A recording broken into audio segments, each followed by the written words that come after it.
Regarder les noms de famille des pays du monde, c'est mon petit plaisir coupable. Ouais bon je sais, chacun ses hobbies, mais croyez-moi, ça en dit long sur les habitudes locales. Déjà, première surprise, c'est très différent d'un pays à l'autre. En France, notre bon vieux Martin est le plus courant.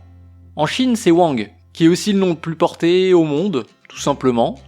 Smith aux États-Unis, Sato au Japon, Da Silva au Brésil, Kossia en Afrique du Sud. Bref, je vais pas tous les faire ici, mais certains méritent clairement une vidéo à eux seuls. Aujourd'hui, on va parler de ceux qu'on nomme souvent par abus de langage les pays nordiques. Le Danemark, la Suède, la Norvège, et je vais me permettre d'inclure aussi l'Islande. Cette dernière étant historiquement une colonie norvégienne, elles ont des bases communes. Et là vous vous dites peut-être, il manque la Finlande. Sauf que la Finlande, elle est très différente.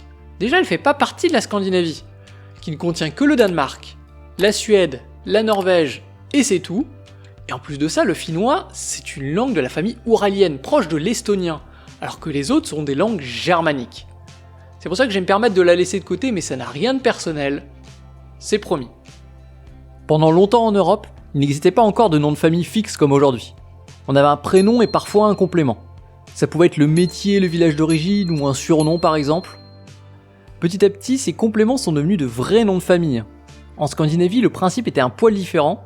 Le complément venait presque toujours du prénom du père. Prenons un exemple. En Suède, si ton père s'était appelé Anders Karlsson, Anders étant son prénom, ton nom de famille aurait été Andersson si tu es un garçon, ou Anders Daughter si tu es une fille, soit littéralement fils d'Anders ou fille d'Anders. Ton grand-père, ton père, ta fille, chacun aurait eu un nom de famille différent selon son père. Je te laisse un peu imaginer la galère à l'état civil aujourd'hui, Au Danemark et en Norvège, c'était le même principe, mais avec une petite différence d'orthographe, Sen pour fils d'eux, Dater pour fille d'eux. Mais au 19e siècle, c'est fini les changements.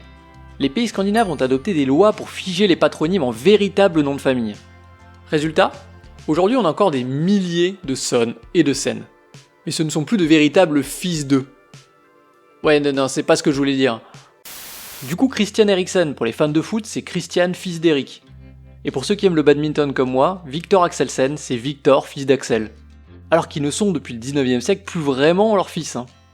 Et les Dater et les Daughter, disparus, car les femmes ont pris le nom de leur mari. Bien sûr, tout le monde ne s'appelle pas Anderson ou Hansen là-bas. Certains noms viennent de lieux, de métiers, des surnoms, un peu comme chez nous, mais ils restent malgré tout aujourd'hui très présents. En Islande, on retrouve ce système. Le fils d'Éric le Rouge, par exemple, s'appelle Leif Eriksson, ou Leifur Eiríksson en islandais. Désolé pour la prononciation, Et c'est en passant le premier Européen à découvrir l'Amérique du Nord vers l'an 1000, soit près de 500 ans avant l'ami Christophe Colomb. Voilà, ça c'est cadeau. Éric le Rouge a aussi eu une fille, Freydis Eiríksdóttir. On retrouve bien nos deux suffixes, son et dóttir. Et ça marche encore aujourd'hui. En Islande, pas de vrai nom de famille, seulement des patronymes et parfois même des matronymes. Voilà pour le nord de l'Europe, mais ailleurs c'est tout aussi fascinant. Il suffit de regarder du côté de la Russie ou du Vietnam par exemple. Mais ça, c'est une autre histoire.